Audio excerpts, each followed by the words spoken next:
bit of a predicament. Nobody seems to have had a good race yet, and I've got 41 young birds that I want to send to the race. I'm just really nervous that we're going to have a bad race. Do I split the team in half, or do I send them all and just see what comes back?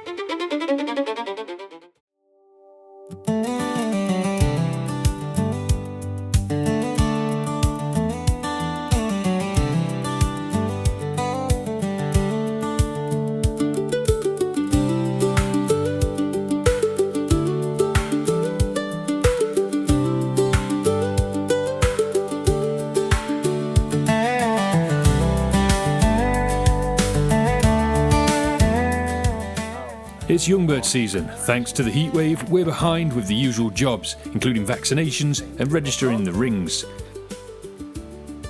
So, with only a few weeks to go before the first race, I enlist some help from Team SB. Now, with a few seasons of experience under their belts, it all goes smoothly. Other than a lack of appropriate PPE.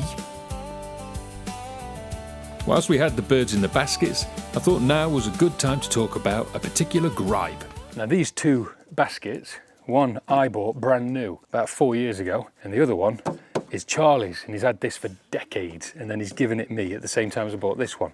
The difference in quality between the two is just incredible. Now this one's getting old and tired. Still the better one of the two. I got two of these, and I think they were hand built. This one, I think was 40 quid, and it's just ridiculously crap. Handle snapped off. Now if that basket had been full of pigeons, when that snapped off, I'd have been really peeved. I've got one tag, little plastic thing, and that's on its, I don't know how long that's going to last. The other one snapped off the other day. These ones snapped off when I first got them. And so I've used hair bobbles just to sort of hold the doors shut. And it's made with really flimsy ply. I had to cut this groove into it so that I could attach a drinker for the birds to drink when they were in transit. And overall, it's just cheap and nasty. And this is something that I don't like. This one, on the other hand, I love this. No moving parts really, like there's no joints or pivots or hinges. So that, I really like that. You know, like Rufus. The downside, if you try and build one of these now, the plywood that you get from B&Q or most timber merchants is absolute garbage. So I want to get some Gaboon plywood and build some proper boxes. To this similar design, there's a couple of modifications I'd like to make. For example, it doesn't actually have a handle. You have to sort of hold it like that, which is really awkward because the birds don't tend to stay like evenly spread. They'll be at one end or the other. And you can't hold it from the outside because if you do, you pull the door out. And so I want to build a better one that's got better handles, maybe one that I can use for two people holding. The downside of this one is if you stack them and a pigeon's got its head out, you do run the risk of decapitating it. So I might do something modified there. But, you know, I mean, I've lifted this just by the dowels and it can lift a full basket of birds. I've got 20 young birds in this and I can lift it. It doesn't have a slot for putting a drinker, so I'll add one of those. I use the pigeon baskets all the time, so I want to make the best possible pigeon basket I can. Right, what time is it, Mr. Wolf? Annoyingly, I didn't have enough ETS rings, so I've had to order some more. They've just arrived today, in time for the race tomorrow. Uno, dos, trois. The high temperatures, lack of training and the big differences in the ages of the birds led to discussions on whether we should send just a few birds to the first race, including my wife's favourite, who she named Meg White. If my hand's like this, you come in like that, and so like mirror where my hand is, that's it. Try again. I want to do it. No, you'll be fine. You'll be fine, you'll be fine. Go on. I don't want to do it, it's too hot, I'm too flustered. What does kind of bother me is that I've got to go to the pub now, and if people don't realise that you're a pigeon fancier, they'll just look like a scruff. It doesn't even wipe off. In the end, though, I made the executive decision.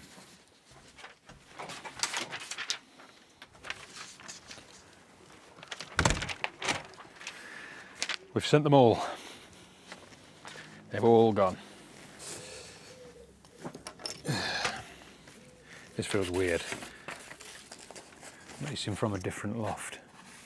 It's on the same garden though, so It's all above board.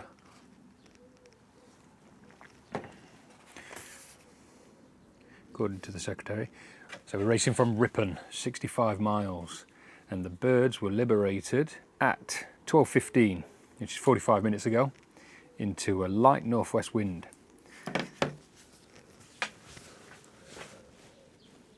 We've got 40. One of the clocks, one of the ETS rings didn't work, so we've sent it as a trainer. So we've got 39 according to this, but I'll have to use a different ETS ring. I've sort of changed my outlook on the young bird racing now, and I'm more inclined to treat it as a sort of training, schooling season for the young birds. It's one of the reasons why I haven't set them racing yet. I want to make sure I get it right, give them a good education from the start. I mean, it's a nice view. Let me show you the view. Well, I mean, it's a nice view other than the fence, but look.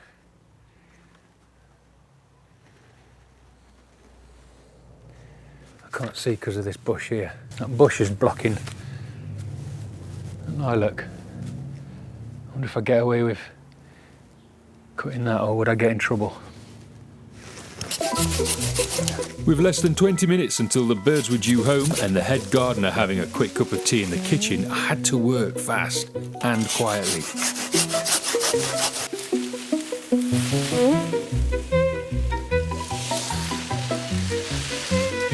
I never liked this bush anyway. I'm sure the wife won't mind. Better to seek forgiveness rather than seek permission.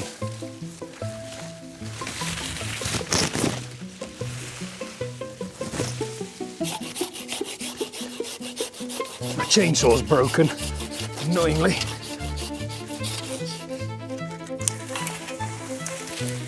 Yes. Fuck, get out of the way.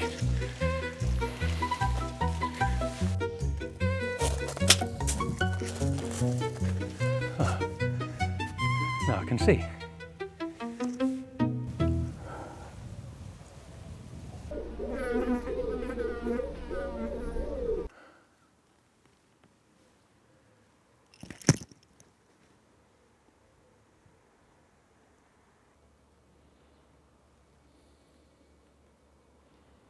Quarter of an hour later, the ETA had been and gone, and the heat.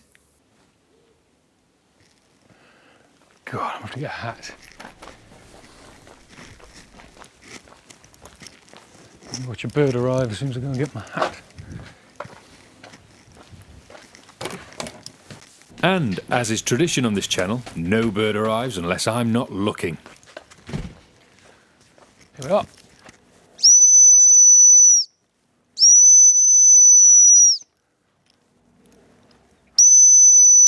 Just as soon as that happens.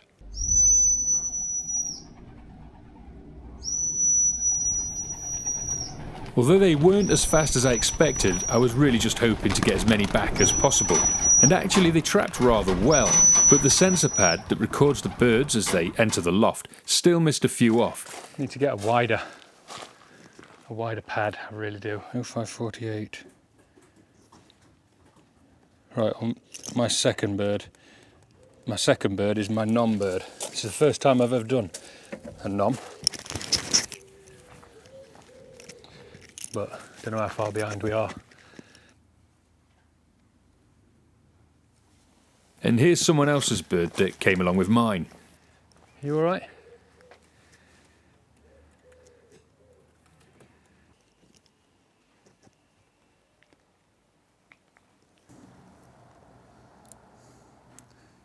Right, I've done it. 273 quid for a piece of plastic and copper wire.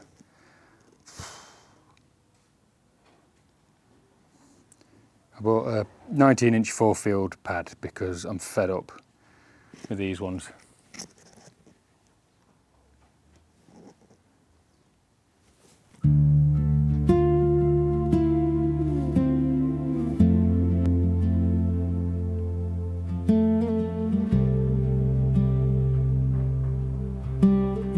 As it turned out, we didn't do badly. 5th through to 11th in the club. By nightfall, I still had 9 birds missing from the 40 that we sent to the race, and so began the anxious lookout. And I'm sure most fanciers have done it at some point, and it's nearly always after that first young bird race.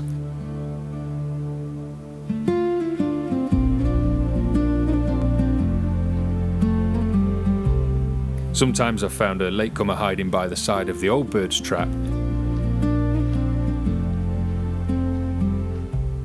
or waiting patiently on a nearby rooftop.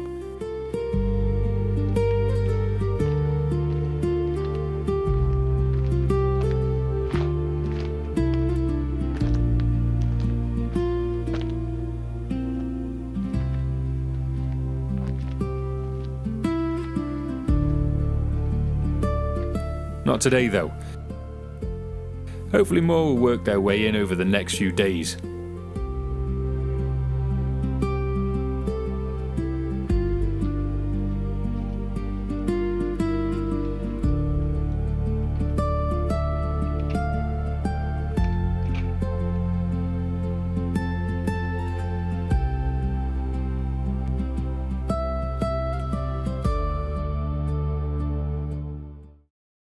I've entered 2 different one-loft races for my first time. I'm not actually sending any of my own pigeons because I don't really have the bloodlines, I don't think, for one-loft races in the Algarve. So we've gone with Pioneer syndicates with that one. And then I've also gone in with James and Tom in the US for our team of pigeons, a YouTube team, to race in the Florida Pigeon Derby, and hopefully, should we get some birds into the final, then it'd be a great opportunity to fly out there and watch them come in.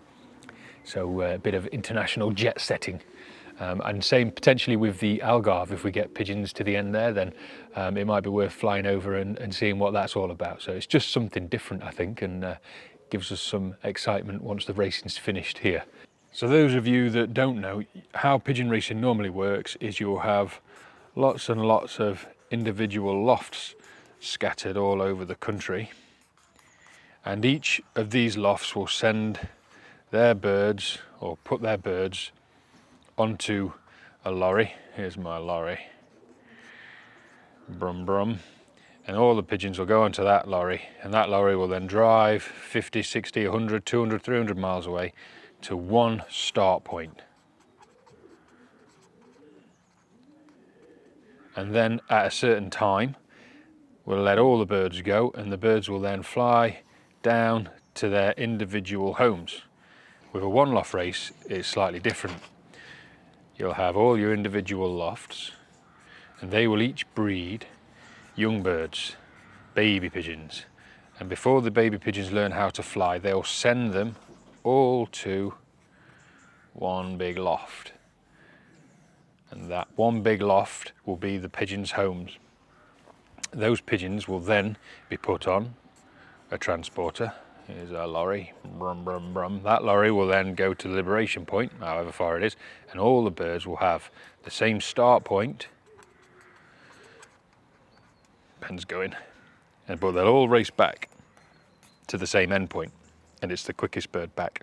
And that is a one loft race. Usually quids, dollars. There's a lot more prize money in this racing. And now we take a trip across the pond for something new, our American one-loft team.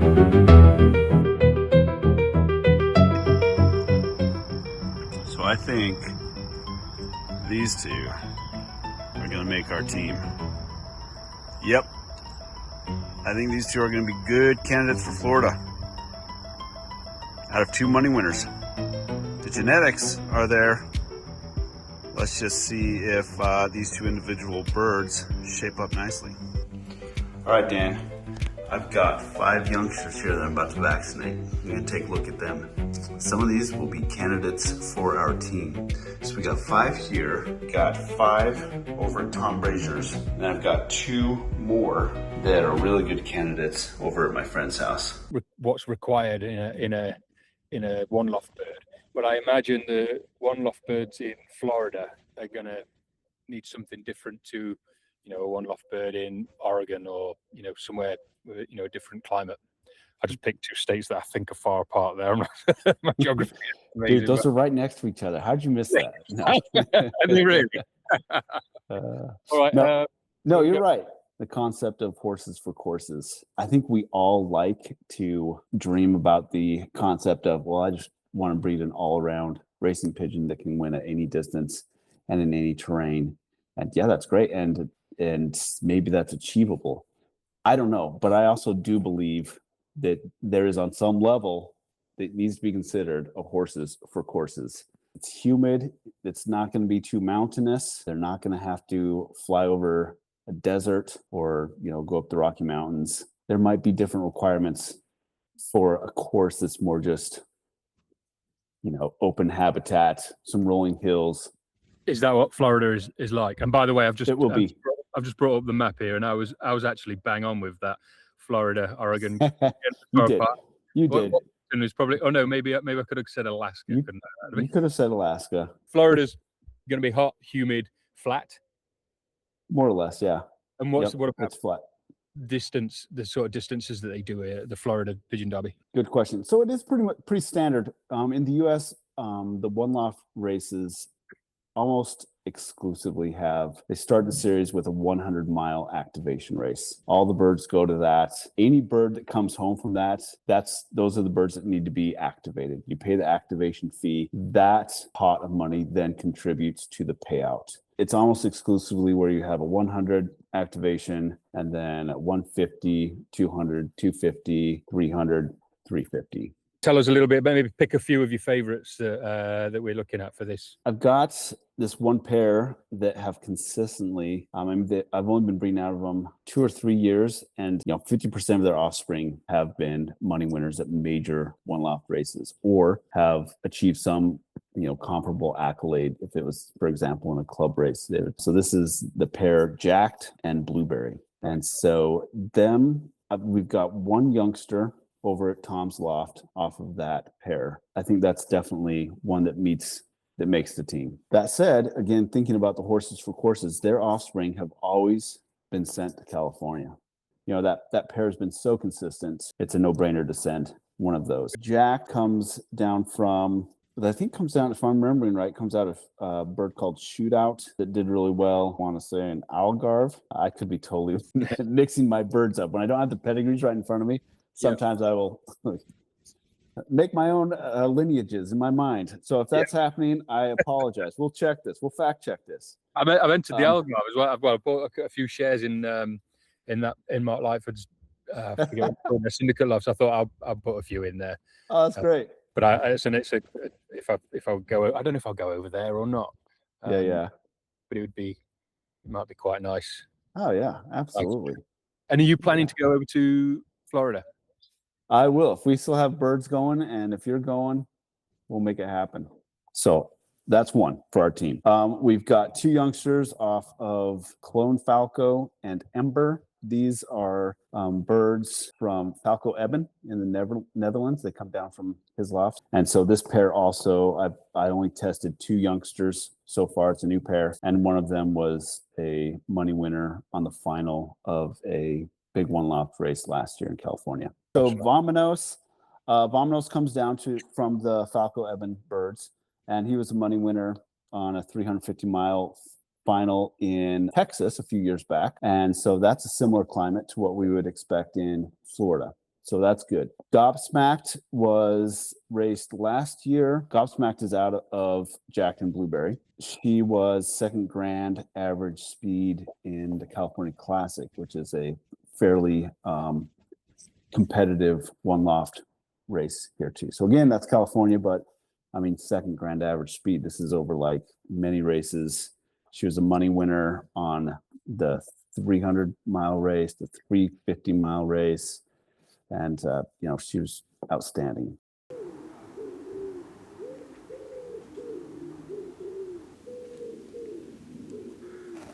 Right. I think this is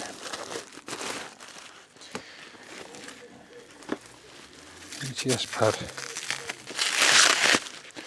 We've got the birds flying out now. I've had rain for the first time in God knows how long. 280 quid. So my plan is to test it. I've got all the birds flying out right now.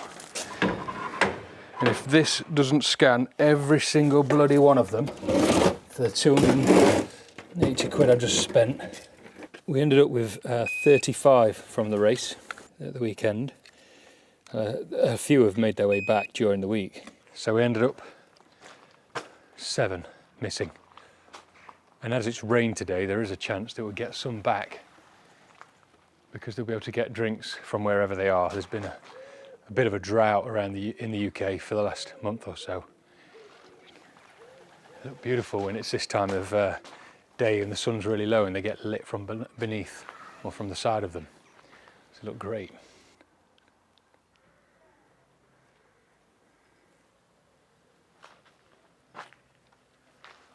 All right, clocking with one antenna, that's what we want to see. Let's see how good it performs. So I might be being a little unfair here because nobody ever gets 35 on the drop, do they?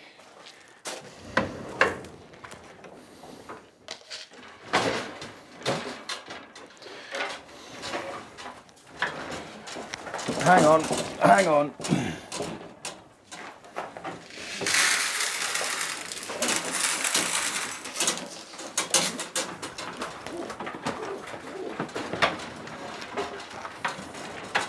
Some are already in, I think it's 4. It's got 2. Oh, I like this one with that.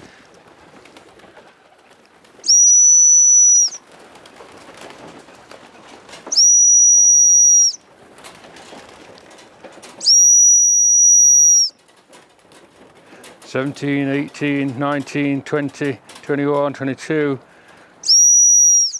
$23, $24. Well, I still missed a bunch, hasn't it? $25, $26, $27. There's 4 still up here, look, looking around. So the verdict there is 28 out of 32 readable rings. So it missed 4 rings, but I didn't see how quickly they went over there. But I reckon there was a good few that went over at the same time. So missed 4. And that could have been actually that they went over each other. John mentioned that actually at the club. So what I'm going to do is put a strip of cardboard or plywood above the top of the bob wires so they can't go sort of too high, as in one on top of the other. I think that's where they might be missing the pad. So what I'll do is put that board in, makes them go lower and they have to duck in, and that'll definitely mean that they have a chance to clock in before they get into their section. So we'll give that a try at the weekend. It's back at Ripon again, so hopefully we'll do a better job than we did last week. It wasn't terrible really. We dropped 7, which is a big number, but considering the preparation that we've had and the age difference in the birds, and you know, and the conditions that they're racing in and that they've been training in, I don't think that's too bad really. So we'll go again at the weekend.